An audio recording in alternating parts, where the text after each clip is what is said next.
Assalamualaikum warahmatullahi wabarakatuh.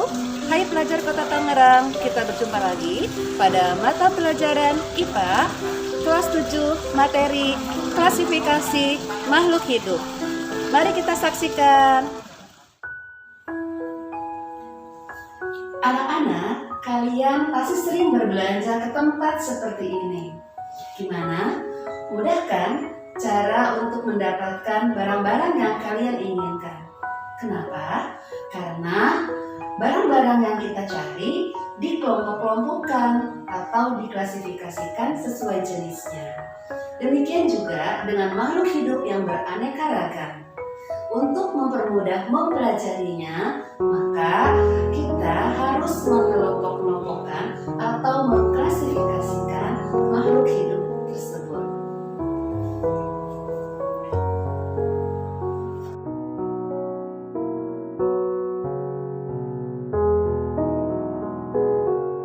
Menurut Robert H. Whittaker, klasifikasi makhluk hidup terbagi menjadi 5 kingdom, yaitu Monera, Protista, Fungi, Plante, dan Animalia.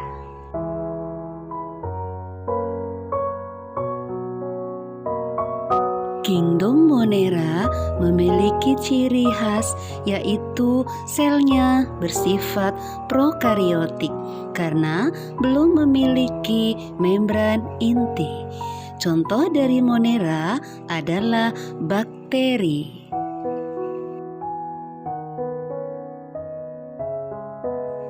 Kingdom Protista memiliki ciri khas selnya bersifat eukariotik, artinya selnya telah memiliki membran inti.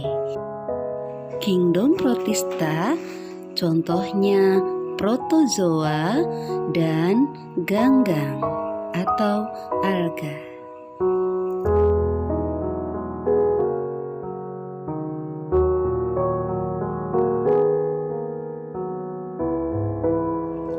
Kingdom jamur memiliki ciri spesifik, dia tidak memiliki klorofil. Jamur terbagi menjadi 6 filum, yaitu Zygomycota, Ascomycota, Basidiomycota, Deuteromycota, Chytridiomycota, dan Glomeromycota. Inilah contoh-contoh jamur yang ditemukan sehari-hari dan kalian sering mengkonsumsinya. Jamur mengandung protein yang cukup tinggi. Kingdom tumbuhan memiliki ciri khas, dia memiliki dinding sel.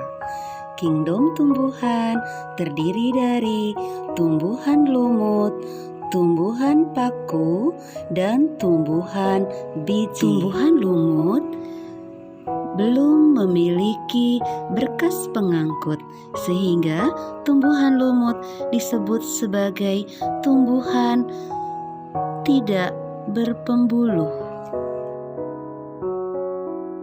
Tumbuhan paku telah memiliki berkas pengangkut sehingga disebut sebagai tumbuhan berpembuluh.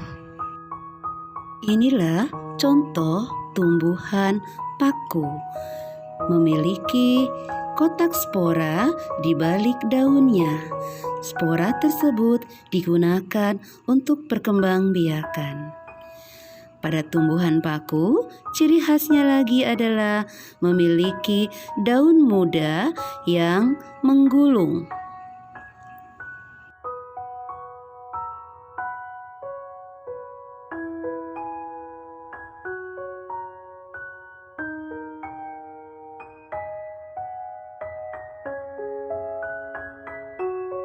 Tumbuhan biji terbagi menjadi 2. Ada tumbuhan biji terbuka dan ada tumbuhan biji tertutup. Tumbuhan biji terbuka atau gimnospermae memiliki ciri khas bijinya terletak pada daun buah sehingga nampak dari luar. Tumbuhan biji terbuka adalah pinus, melinjo, dan pakis haji. Alat reproduksinya disebut strobilus.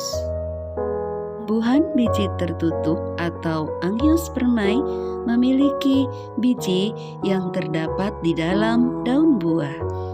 Angiospermae terbagi menjadi dua, yaitu tumbuhan monokotil dan tumbuhan dikotil.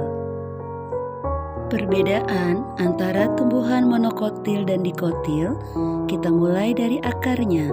Monokotil akar serabut, dikotil akar tunggang. Batang dikotil bercabang, sedangkan batang monokotil tidak bercabang dan berruas-ruas. Pertulangan daun dikotil menyirip atau menjari, sedangkan pertulangan daun monokotil sejajar atau melengkung.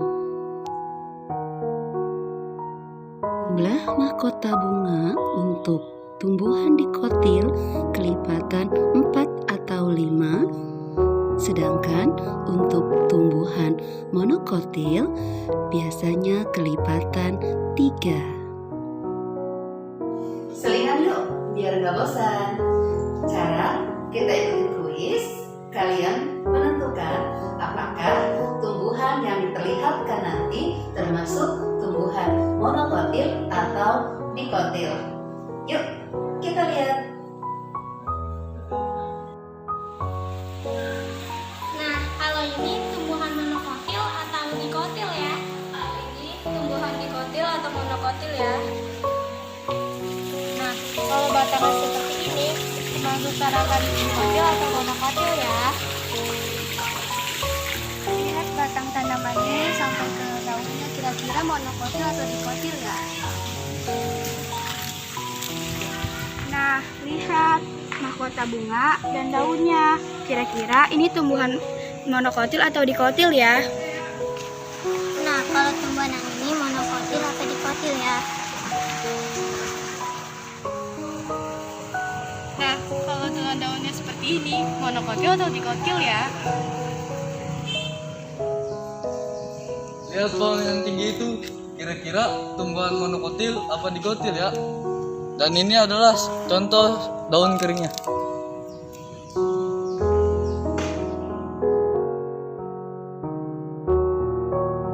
Dunia hewan terbagi menjadi dua, yaitu hewan avertebrata yang terdiri dari hewan berpori, hewan berongga, contohnya ubur-ubur, cacing pipih, contohnya planaria, cacing bulat atau Platyhelminthes, cacing gelang, contohnya cacing tanah, hewan berbuku-buku atau arthropoda terdiri dari serangga, udang, lipan, dan laba-laba. Hewan lunak terdiri dari siput, kerang, dan cumi-cumi, dan hewan berkulit duri. Nah, untuk kelompok vertebrata terdiri dari ikan, katak, reptil, aves, dan mamalia. Setelah kita belajar klasifikasi makhluk hidup 5 kingdom, ternyata makhluk hidup itu beraneka ragam sekali ya.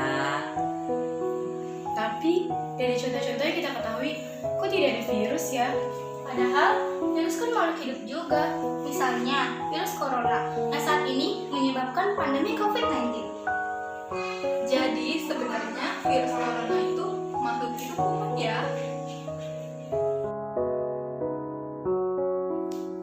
Anak-anak, virus termasuk ke dalam makhluk hidup, walaupun dia tidak memiliki sel, tetapi dia memiliki materi genetik seperti DNA atau RNA.